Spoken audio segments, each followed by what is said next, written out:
అందరికీ షలోం. ప్రియమైనటువంటి వార్ల రాను దినము యెహోవా మెస్సీయ యొక్క శ్రమలను మనము ధ్యానిస్తున్నాం. కాబట్టి నేటి దినమున కూడా యెహోవా మెస్సీయ వారు శ్రమ పడినటువంటి యొక్క విధానము, యెహోవా మెస్సీయ వారిని ఆ యొక్క సెనెద్రిన్ సభ వారు ఆయన పైన నేరములు మోపారు. పిలాతుకు ఆయనను తిరస్కరించారు, హేరోదు తిరస్కరించారు. యూదులు ఆ యొక్క సెనెద్రిన్ సభవారు ప్రధాన యాజకులు ఆయనను తిరస్కరించారు. కాబట్టి మత్తయి సువార్త 27వ అధ్యాయం, అయితే ఆయన ఒక మాటకైనను ఆయన ఉత్తరం ఇయ్యలేదు. జనులందరూ అప్పుడు జనులు కోరుకున్న ఒక ఖైదీని పండుగలో విడుదల చేయుట అధిపతికి వాడుక ఆ యొక్క పిలాతు.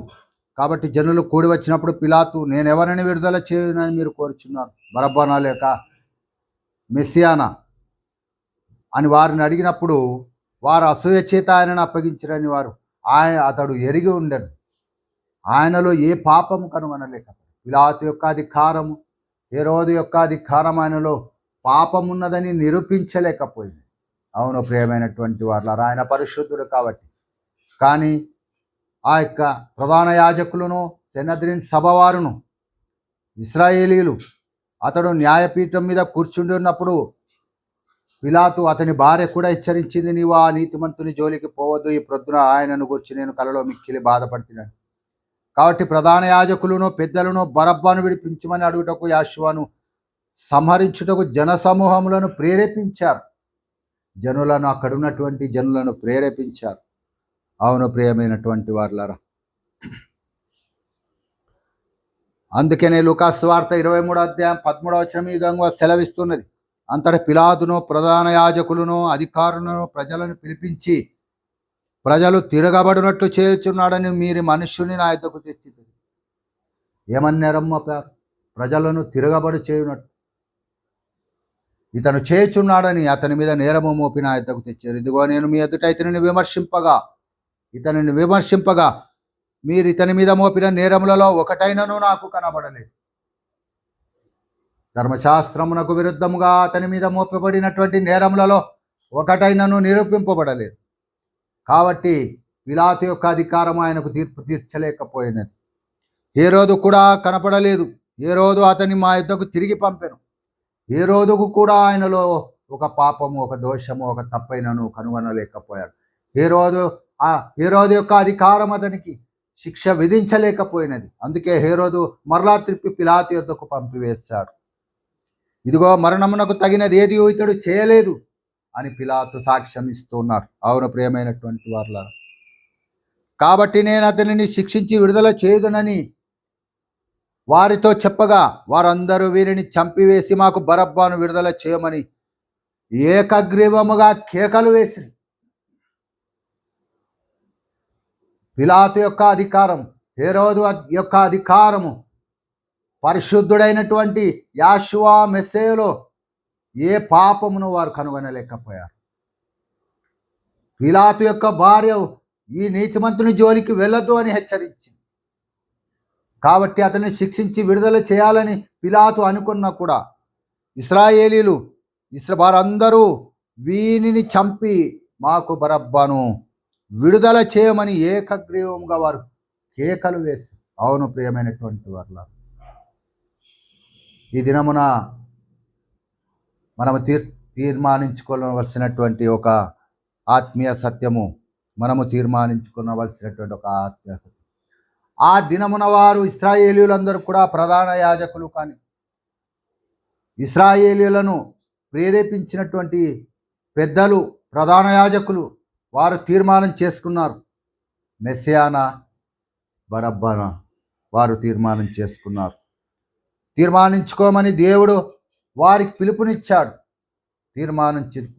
ఇదిగో మెస్సియానా బరబ్బనా. అవును ప్రియమైనటువంటి వారులారా, కాబట్టి జనులు కూడి వచ్చినప్పుడు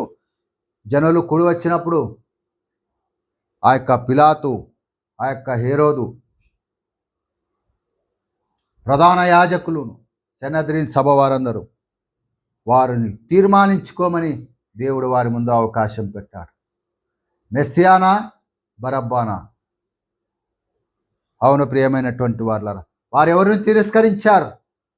జీవమును వారు తిరస్కరించారు. అందుకే ద్వితీయోపదేశ కాండం 30వ అధ్యాయం 15వ వచనము లేఖనము సెలవిచ్చుచున్న, చూడుము నేడు నేను జీవమును మేలును మరణమును కీడును నీ ఎదుట ఉంచుతున్నాను. ఆ దినమున ఇశ్రాయేలీయులకు దేవుడు అవకాశం ఇచ్చాడు. మీరు మెస్సియానా లేక బరబ్బానా తీర్మానించుకొనుటకు ఇది దేవుని యొక్క పిలుపు. తీర్మానించుకొనుటకు ఈ దినమున మనము తీర్మానం చేసుకున్నటకు దేవుడు మనకు ఒక ఆత్మీయ సత్యాన్ని మన ముందు ఉంచుతూ ఉన్నాడు. అవును ప్రియమైనటువంటి వారు, ద్వితీయోపదేశ కాండం 30వ అధ్యాయం 15వ వచనం కూడా సెలవిచ్చింది, చూడము నేడు నేను జీవమును మేలును మరణమును కీడును నీ ఎదుట ఉంచున్నాను.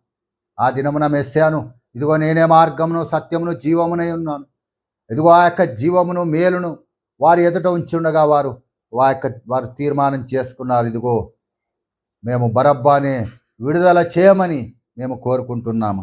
అవును ప్రియమైనటువంటి వారు, అటువంటి వారిలో మనం ఉన్నామా లేక జీవమును కోరుకున్నటకు మనం ఉన్నామా? పరిశుద్ధ గ్రంథం నియమం సెలవిస్తుంది. లూకాసు వార్త 16వ అధ్యాయం 13వ వచనం, లూకాసు వార్త 16:13లో, ఏ సేవకుడునో ఇద్దరు యజమానులకు సేవింపలేడు, వాడు ఒకరిని ద్వేషించి ఒకరిని ప్రేమించును, లేక ఒకరిని అనుసరించి ఒకరిని తృణీకరించును. మీరు దేవుని సిరుని సేవింపలేరు. ఏ మనుష్యుడునో ఇద్దరు యజమానులకు దాసుడుగా ఉండలేరు. ఆ దినమున వారు బరబ్బాని కోరుకున్నారు. ఆ దినమున వారు యాషువా మెస్సియా వారిని తృణీకరించారు. అవును ప్రియమైనటువంటి వారులారా, ఈ దినమున మనం లోకమును కోరుకుంటున్నామా? ప్రభు అయినటువంటి దేవుని యొక్క సన్నిధిని కోరుకుంటున్నామా? ప్రార్థనా జీవితమును విశ్వాస జీవితమును కోరుకుంటున్నామా? లోక సంబంధమైనటువంటి జీవితమును కోరుకుంటున్నామా? తీర్మానం చేసుకోవాలి. ప్రతి ఉదయము దేవుడు పరిశుద్ధాత్మ ద్వారా ఒక ఆత్మీయ సత్యాన్ని మనకు నేర్పిస్తూ వస్తూ ఉన్నాడు. వాక్యం ద్వారా హెచ్చరిస్తూ వస్తున్నాడు. ఆ దినమున వారికి జీవమును మరణమును వారి మేలును కీడును వారి ఎదుట ఉంచున్నాడు. వారు ఇదిగో ఆయనను సంహరింపుము అని కేకలు వేశారు. వారి కేకలు గెలిచాయి. యాషువా మెస్సియా వారి ముందు వారి కేకలు గెలిచాయి. అవును ప్రియమైనటువంటి వారులారా,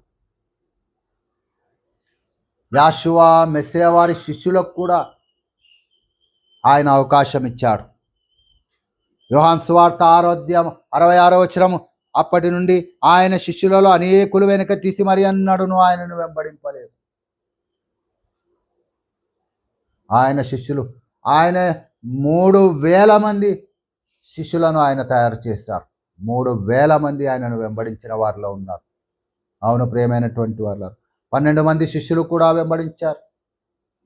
అప్పటి నుండి ఆయన శిష్యులలో అనేకులు వెనక తీసి మరి అన్నాడును ఆయనను వెంబడించలేదు.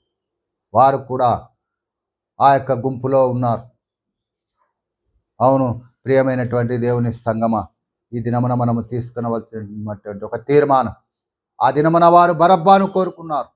దేవుని యొక్క తీర్మానమును, దేవుని యొక్క పిలుపును వారు తృణీకరించారు.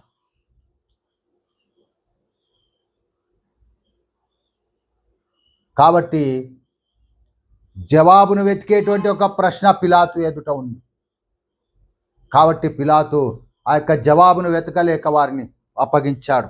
పిలాతు యాషువా మెస్సియా వారిని ఇశ్రాయేలీయులకు అప్పగించాడు. అవును ప్రియమైనటువంటి వారులారా,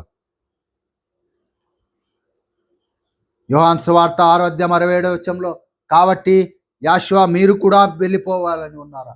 శిష్యులను అడుగుతూ ఉన్నాడు, మీరు కూడా వెళ్ళిపోవాలని ఉన్నారా అని 12 మందిని అడుగగా, సీమోను పేతురు, బోధకుడా, ఎవని వద్దకు వెళ్ళుదమో నీవు నిత్య జీవపు మాటలు గలవాడవు, నీవు నిత్య జీవపు మాటలు గలవాడవు. అవును 12 మంది శిష్యులలో ఆ సీమోను పేతురు, బోధకుడా, ఎవని వద్దకు మేము వెళ్ళుదము? నీవే నిత్య జీవపు మాటలు కలవాడవు, నీవే దేవుని పరిశుద్ధుడవని మేము విశ్వసించి ఎరుగున్నామని ఆయనతో చెప్పారు. అవును ప్రియమైనటువంటి వారులారా, యాజకులు, ప్రధాన యాజకులు, వారు ప్రేరేపించినటువంటి జనములు ఆయనను మరణమునకు అప్పగించుడి అని వారు కేకలు వేశారు. యాషువా మెస్సియా వారు, దేవుడు వారికి అవకాశం ఇచ్చాడు. దేవుడు తీర్మానించుకోమని దేవుడు వారికి అవకాశం ఇచ్చాడు. చూడండి, ఆయనను ఎవరెవరు తృణీకరించారు పరిశుద్ధ గ్రంథంలో. గదరేనీయుల దేశం వారు ఆయనను తిరస్కరించారు. మార్కు సువార్త 6వ అధ్యాయం 3వ వచనం, నజరేతు వారు ఆయనను తృణీకరించారు. ఇతడు మరియ కుమారుడు కాడా? ఇతడు యాకోబు, యేసే, యూదా, సీమోను అను వారి సహోదరుడు కాదా? ఆయన విషయమే వారు అభ్యంతరపడ్డారు. నజరేతులో ఉన్నటువంటి వారు ఆయన విషయమే అభ్యంతరపడి ఆయనను వెళ్ళగొట్టారు. అవును ప్రియమైనటువంటి వారులారా, సమాజ మందిరములలో ఉన్న వారందరూ ఆయన మాటలు విని ఆగ్రహంతో నిండుకొని, లూకాసు వార్త 4:29లో సమాజ మందిరములలో ఉన్న వారందరూ ఆగ్రహంతో నిండుకొని ఆయనను పట్టణంలో నుండి వెళ్ళగొట్టి ఆయనను తలక్రిందులుగా పడద్రోయమని ఆయనకు విరుద్ధముగా లేచారు. ఆయనను సమాజ మందిరములలో ఉన్నవారు ఆయనను తృణీకరించారు. నజరేతులో ఉన్నవారు ఆయనను తృణీకరించారు. ప్రధాన యాజకులు, ఇశ్రాయేలీలు, యూదులు ఆయనను తృణీకరించారు. అందుకే ఆయన తృణీకరింపబడిన వాడాయనని లేఖనము నెరవేరుతూ ఉన్నది. మత్తయి సువార్త 8వ అధ్యాయం 34వ వచనంలో, ఇదిగో ఆ పట్టణస్థులందరూ యాషువాను ఎదుర్కొని వచ్చి ఆయనను చూచి తమ ప్రాంతంలో విడిచిపోమ్మని ఆ యొక్క గదరేను ఉద్దేశము వారు ఆయనను తృణీకరించారు. ఎందుకు? ఆయన చేసినటువంటి గొప్ప మేలులను బట్టి. అవును ప్రియమైనటువంటి వారు, అందుకు ఆయన తృణీకరించబడిన వాడాయన. అందుకే వారు అనుభవించినటువంటి శిక్ష ఏమై ఉన్నది? ద్వితీయోపదేశ కాండం 28వ అధ్యాయం 29వ వచనం, ఆయనను తృణీకరించిన వారి పరిస్థితి. అప్పుడు గ్రుడ్డివాడు చీకటిలో తడువులాడు రీతిగా నీవు మధ్యాహ్నమందు తడువులాడుదు. ఎవరైతే ఆయనను తృణీకరించారు, ఈ దినమున ఎవరైతే ఆయనను తృణీకరించడానికి సిద్ధముగా ఉన్నారు, ఈ దినమున ఎవరైతే ఆయనను అంగీకరించరో, అప్పుడు గ్రుడ్డివాడు చీకటిలో తడువులాడు రీతిగా నీవు మధ్యాహ్నమందు తడువులాడుదు. నీ మార్గములను వర్ధిల్ల చేసుకొనలేవు. నీవు హింసింపబడి నిత్యము దోచుకొనబడదవు. నిన్ను తప్పించువాడెవడును లేకపోవు. ఆ దినమున తీర్మానం చేసుకోమని దేవుడు వారి ఎదుట యాషువాను ఉంచాడు, బరబ్బాను ఉంచాడు. వారు తీర్మానం చేసుకున్నారు బరబ్బాని. కాబట్టి జీవమును మరణమును మీ ఎదుట ఉంచుచున్నాను. అవును ప్రియమైనటువంటి దేవుని యొక్క సంగమ, ఒకవేళ మనము లోకమును కోరుకున్నట్లయితే ఆ దినమున వారు యాషువాను విడిచిపెట్టారు. ఎవరిని కోరుకున్నారు? చీకటిని కోరుకున్నారు. ఒక దొంగను విడుదల చేయమని కోరుకున్నారు. అవును ప్రియమైనటువంటి వాళ్ళ, ఆయన అప్పుడు గ్రుడ్డివాడు ఎవరైతే లోకమును కోరుకుంటారో, ఎవరైతే దేవుని విడిచిపెడతారో, అప్పుడు గ్రుడ్డివాడు చీకటిలో తడువులాడు రీతిగా నీవు మధ్యాహ్నమందు తడువులాడు. నీ మార్గమును వర్ధిల్లు చేసుకొనలేవు. నీవు హింసింపబడి నిత్యము దోచుకొనబడదవు. నిన్ను తప్పించువాడెవడునో లేకపోవు. అవును ప్రియమైనటువంటి వారులారా, దేవుడు బోధిస్తున్నటువంటి ఆత్మీయ సత్యము ఈ ఉదయ కాలమున ఆయనను నిరాకరించుట, ఆయనను నిరాకరించిన వారి యొక్క దుస్థితి. ప్రతి ఒక్కరూ నిరాకరించారు ఆయనను. నజరేతు వారు నిరాకరించారు. గదరేనీయుల దేశం వారు నిరాకరించారు. యోధులు ఆయనను నిరాకరించారు. సమాజ మందిరములలో ఆయన బోధించినప్పుడు ఆ బోధను విన్నటువంటి వారు ఆయనను నిరాకరించారు. ప్రతివాడు ఆయనను, ఆయన స్వకీయులు కూడా ఆయనను నిరాకరించారు. పిలాతు, హేరోదు, సెనద్రిన్ సభవారు, అక్కడ ఉన్నటువంటి ఇశ్రాయేలీలందరూ కూడా ఆయనకు విరోధంగా నిలిచి కేకలు వేశారు, ఈయన మాకొద్దు అని. అందుకే ఆయన నిరాకరింపబడిన వాడు. అందుకే ప్రియమైనటువంటి వాళ్ళారా, మత్తయి సువార్త 27:22, మీరు అందుకు పిలాతు అలాగైతే క్రీస్తు అనబడిన మెస్సియాను ఏమి చేతునని వారు అడగగా, సిలువ వేయమని అందరూ ఏక శబ్దంతో ఆయన సిలువ వేయము అని కేకలు వేశారు. అందుకే ఆ దినమున వారు ఒప్పుకొనలేదు ఆయనను. ఆ దినమున వారు అంగీకరించలేదు ఆయనను. లూకాసు వార్త 12వ అధ్యాయం 8వ వచనంలో, మరియు నేను మీతో చెప్పున్నది ఏమనగా, నన్ను మనుషుల ఎదుట ఒప్పుకుని వాడేవాడు మనుష్య కుమారుడు దేవుని దూతల ఎదుట వారిని ఒప్పుకును. అవును ప్రియమైనటువంటి వాళ్ళు, ఆ దినమున ఆయనను వారు ఒప్పుకొనలేదు.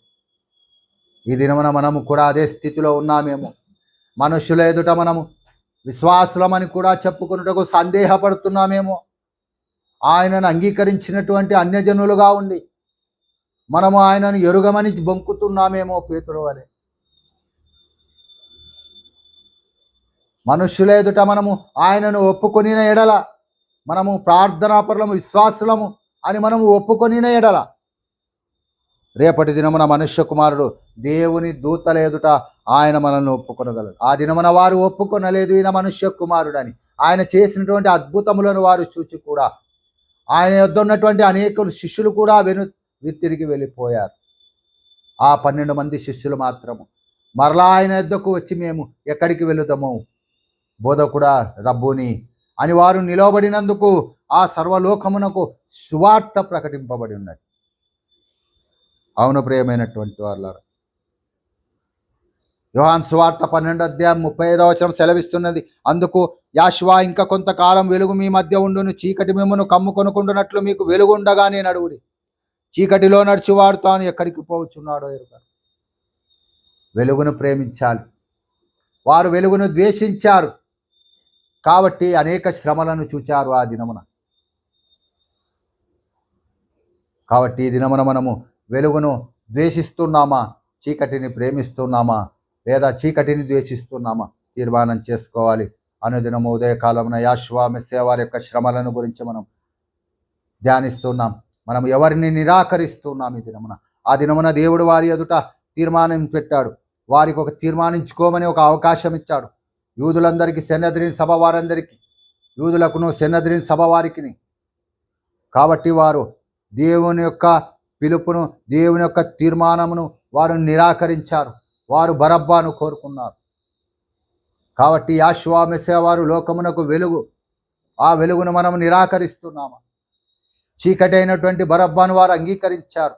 దానికి ప్రతిఫలాన్ని వారు పొందుకున్నారు.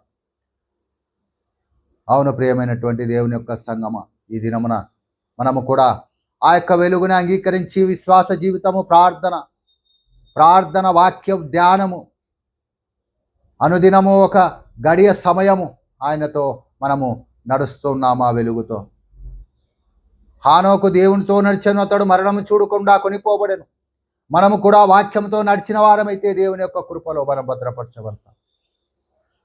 కాబట్టి ఈ దినమున మనము చేసుకునవలసినటువంటి ఒక తీర్మానం,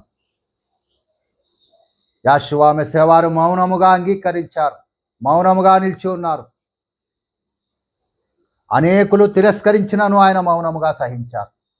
ఈ దినమున మనము కూడా అటువంటి మనస్సును కలిగిన వారమై ఒక తీర్మానం చేసుకుందాం, ప్రార్థించుకుందాం. మరి ఒక ఆత్మీయ సత్యంతో రేపటి దినమున నేను మీ ఎదుటికి రాగలను. పరలోకమందున్న మా తండ్రి, ఈ దినమున మీరు పరిశుద్ధాత్మ ద్వారా తెలియచేసినటువంటి ఒక వాక్యం, మిమ్మల్ని నిరాకరించినటువంటి ఆ యొక్క యూదులలోను, ఆ యొక్క జనములో మేమున్నామా తండ్రి? ఒక తీర్మానం చేసుకోమని వాక్యం ద్వారా సెలవిచ్చి ఉన్నారు. వెలుగును ప్రేమించి, మిమ్మల్ని ప్రేమించి తండ్రి నాయన మీ యొక్క వాక్యంలో నడుచుకున్నటకు ఈ దినమున తండ్రి మీరు జీవమును మరణమును మా ఎదుట ఉంచుచున్నారు. కాబట్టి వాక్యం విన్న ప్రతి ఒక్కరిని ఆశీర్వదించండి, దీవించండి నాయన. మీ యొక్క వాక్యం వారి ఎందుకు ఫలింపచేయండి నాయన. ఈ దినమున మీరు మెస్సియానా బరబ్బానా ఒక తీర్మానం చేసుకోమని మీరు కోరి ఉండగా తండ్రి, ఇదిగో ఇచ్చిన అవకాశమును బట్టి మీ పాదములకు కృతజ్ఞతాస్తుతి చెల్లిస్తూ మేము మిమ్మల్ని వెంబడించుటకు నాయన తీర్మానం చేసుకున్నాం. వాక్యం విన్న ప్రతి ఒక్కరిని ఆశీర్వదించి దీవించమని విజ్ఞాపన చేస్తూ నాయన వారిని స్వస్థపరచమని విజ్ఞాపన చేస్తూ నజరేయుడైన యాషువా మెస్సీయ నామములో అడిగి స్తుతించి వేడుకుంటున్నాం తండ్రి, ఆమేన్.